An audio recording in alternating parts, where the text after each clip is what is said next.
All right, hello everybody. This is Alex Christoforou with the Duran. I'm here with the Oracle of London, Mr. Alexander Mercouris, editor-in-chief of the Duran.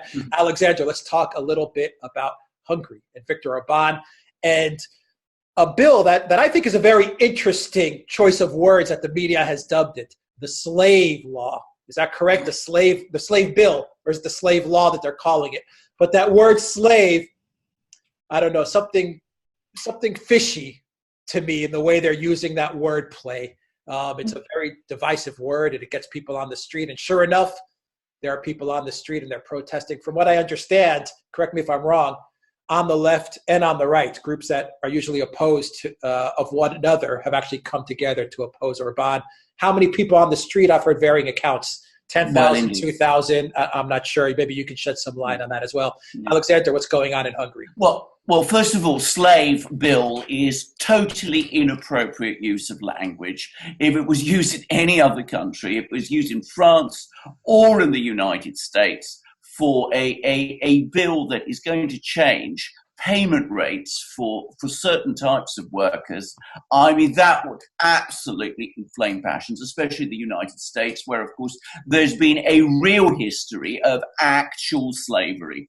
This is a propaganda use of language. There is no bill in Hungary that in any way remotely introduces anything that could even conceivably be said to resemble slavery, and we should not use that word. I mean, this is a bill which is intended to make it, I think, partly more difficult for immigrants to get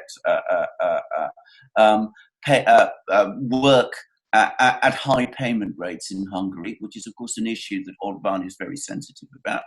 And it is also a bill which will probably be intended to help the entrepreneurial class, small business people in Hungary, who are, to a great extent, Orban's political base. Let us put aside words like slavery. The fact that that word is being used is a sign both of who is driving these protests and of the way these protests are being spun by Orban's political enemies, both inside Hungary and outside it, in the European Union, in Washington, and in the Western media. All right, let's get into who's behind this, because a lot has been said, even from Orban's inner circle, his ministers. Question number one. Do you think Soros is behind this, George Soros? Well, I don't know, but I wouldn't be at all surprised. I mean, one has to be careful about Soros because all sorts of things are said about him and about the way that he supposedly controls everybody and everything. But Soros and Orban are involved in a deep personal feud. Soros or his organizations or his foundations have history in funding protests. I mean, people who deny that are simply not being truthful. I mean, it is a well-established pattern that where Orban becomes involved, where Soros becomes involved, protests tend to happen, and you can usually find that there is a line, a direct line between the funding that goes behind these protests and various organizations that are involve Soros. So Soros, who, let us remember, is Hungarian. He originated, he came from Hungary as an emigrant in the 1940s, and he has always taken a very strong interest in Hungarian politics. And Orban are particular political enemies. And of course, the fact that Orban has taken certain actions against a university that Soros is trying to fund in Hungary has heightened that feud. So I do not exclude the possibility that Soros is involved, and indeed I think it is likely. But it is not only Soros. There are political groups in Hungary that are deeply opposed to Orban for all sorts of reasons. There are people on the left within the Hungarian Socialist Party, which is the former Hungarian Communist Party that ran Hungary during the period when Hungary was part of the Soviet bloc. And of course, there are also some people on the right who don't like Soros because they have, Orban, because they have political connections with the European Union. And let us be very clear, the European Union itself doesn't like Orban because he is seen as the leader by many people of the anti-integrationist movement within the EU, which is resisting the various attempts by the central bureaucracy in Brussels, backed by Germany and to some extent France, to carry out tight integrationist policies which are opposed in Hungary. So you have a whole constellation of people who are involved in opposing Orban and who have record in supporting what you might call movements on the street of this kind, including, if you like, color revolutions in all kinds of countries. Right. Yeah, I was going to ask you about the EU and of course their involvement, and also the parties inside of Hungary that are organizing these protests. Yeah. In one of the hotels I was staying at, I was watching Euronews, and you could see that Euronews was visibly excited, being an arm of Brussels, about the protests that were taking place. Euronews was actually very encouraged by what was going on there. They were painting the picture of an Orban, the dictator, and once again, almost like a Maidan kind of feel to what was happening on the streets of Budapest. Is this a Maidan type of situation or not? Right. Well, first of all, I'm glad you brought up the subject of Maidan, because that is exactly the way it's being covered. I mean, I've been reading and listening to some of the coverage of this in the Western media, and they are straightforwardly talking about this as an uprising of the masses against a corrupt and dictatorial government.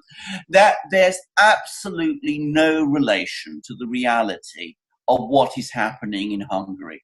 And can I add something else, which is, of course, that the other aspect of this, a protest which became violent very quickly, appears to have been intended to storm the Parliament building, which is a consistent feature of so-called colour revolutions.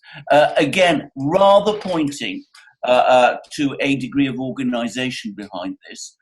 Storming the Parliament building would, of course, be a great symbolic step and would increase the atmosphere of crisis in Hungary. Now, there is one fundamental difference between the situation in Ukraine in 2013, where, of course, the government did fall after protests of this kind, and the situation in Hungary now. And that difference is this. Orban is very popular.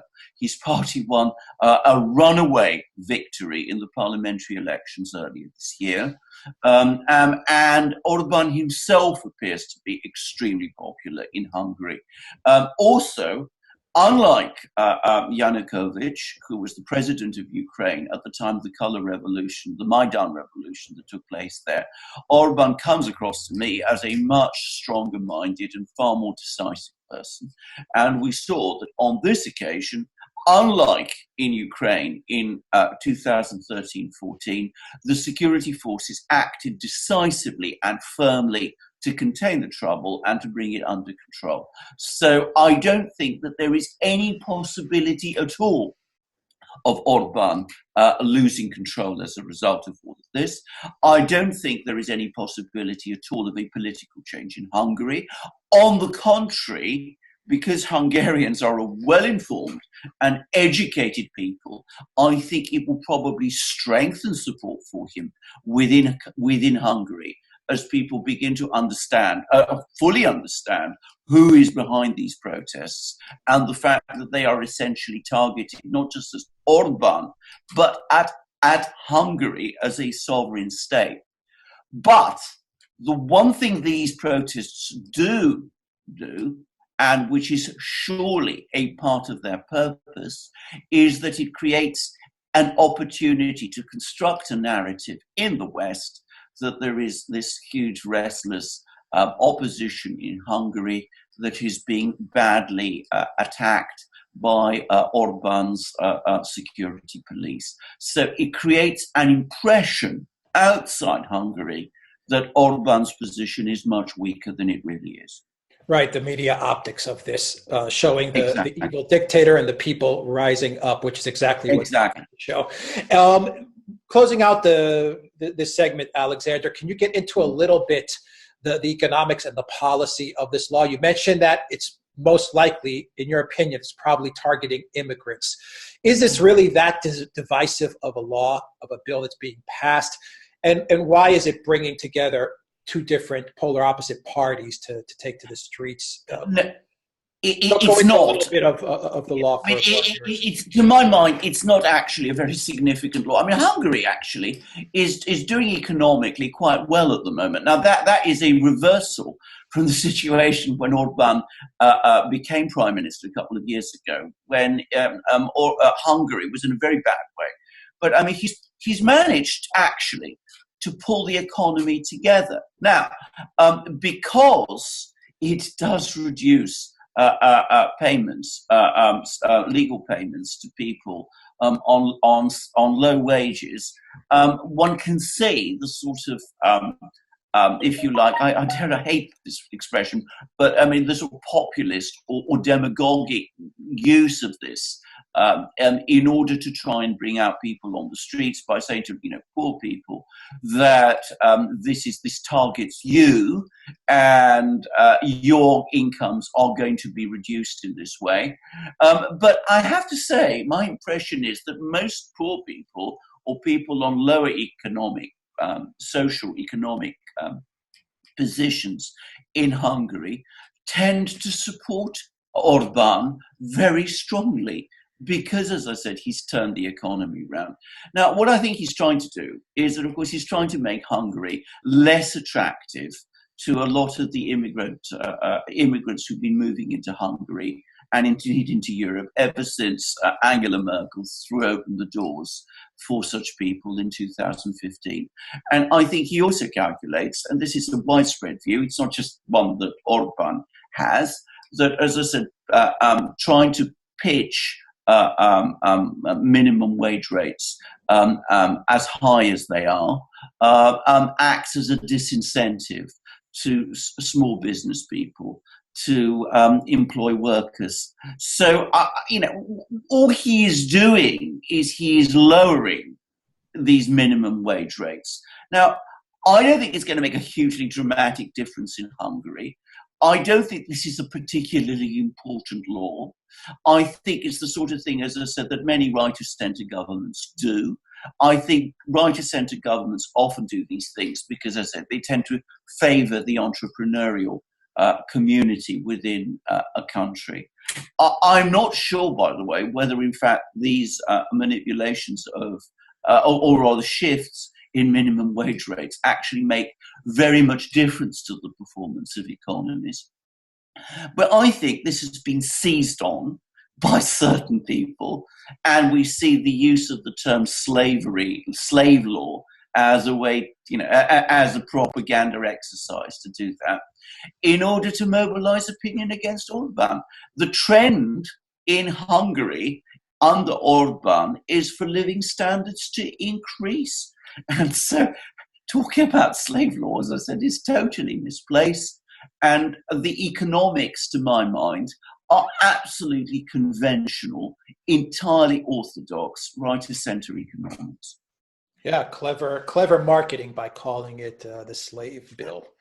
And brilliant marketing. And of course, that's what we have to understand. We have to look always through these things at the reality. Can I also say something else, which is, of course, because people are inevitably going to make comparisons between these protests in Hungary and the protests which we've been seeing in France, the Gilets jaunes protests. Those protests are completely different.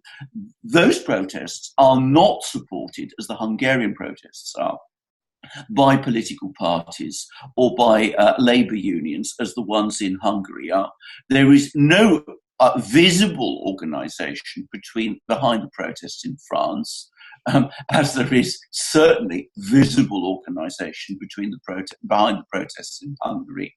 And of course, the protests in France come against a backdrop of a very unpopular government, a very unpopular president, and an economy where living standards are under severe pressure and have been in decline. In Hungary, none of that is true.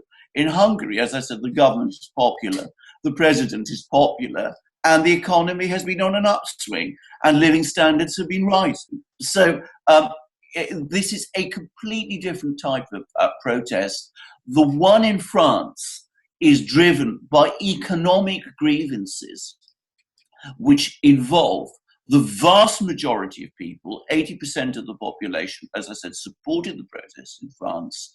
The protests in Hungary are a political process targeting a a prime minister, Orban, who is unpopular with the political establishment in Europe and elsewhere. Yeah, and you don't see anyone calling Macron a dictator, do you? No, of course not. Even though, in fact, the police in France have been more violent than the police were in Budapest. But of course, the protests in Budapest have been very much smaller. I mean, you were saying that there's disputes about the numbers. The numbers. I've heard 2 to 10. I don't know. 2 to 10. Well, exactly. I mean, exactly. And of course, since we're not there, it's not easy maybe for us. Maybe one of our viewers who's from Hungary or in Budapest can also shed some light in the comments. Exactly. But as I said, there is no comparison between the size of those protests in Budapest and the protests in France.